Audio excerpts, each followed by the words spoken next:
La chanteuse de 56 ans en a vécu des choses au cours de sa carrière. Après la sortie de la Boom en 1980, Sophie Marceau part en voyage en Grèce avec un célèbre chanteur français très en vogue à l'époque. Ce dernier se souvient de cette jolie rencontre qui l'a marqué. Sophie Marceau est l'une des actrices françaises les plus célèbres dans l'Hexagone. Elle se fait remarquer dès l'âge de 13 ans dans le film La Boom de Claude Pinoteau CIST La Consécration. Les magazines la veulent tous dans leur page comme Paris Match, en 1981. CIST le chanteur François Valéry qui se souvient pour Nice Matin, dans son édition du jeudi 7 septembre, de sa rencontre avec l'actrice.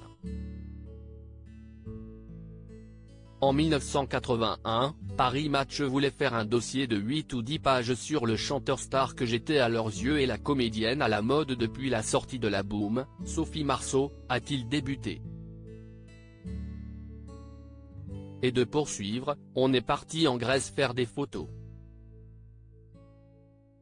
Le chanteur se souvient de ce jour où sur la plage, il fait une proposition qui n'est à l'origine pas très sérieuse.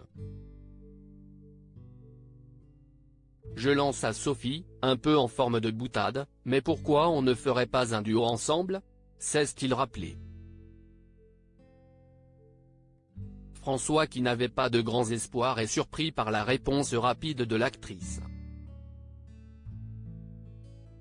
Elle m'a dit d'accord. J'ai alors eu l'idée de cette romance très fleur bleue entre un professeur d'anglais et son élève, Dream in Blue. J'en ai parlé à Pierre Delano et le disque a fait un carton immédiat, a-t-il confié. CIST une des jolies pages de ma vie, a-t-il toujours assuré à Nice Matin. François Valéry a, lui aussi, eu une riche carrière. Tout du long de cette dernière, il a alterné les succès. Elle danse Marie, Emmanuel, Dream in Blue, putain d'envie de vivre. Tant de succès qui ont convaincu d'autres artistes de lui faire confiance.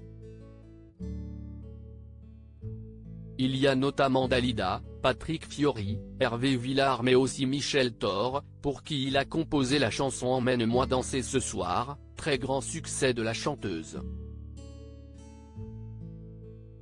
On retrouve aussi François Valéry derrière des chansons de films comme Dans un été d'enfer, Les Grandes Marées mais aussi Les Filles du Lido. Les gens me disent que je leur rappelle leur jeunesse. Ils me mettent dans la catégorie des Joe Dassin, Claude François, de tous ces gens qui ont fait rêver dans les années 1970, 1980, 1990.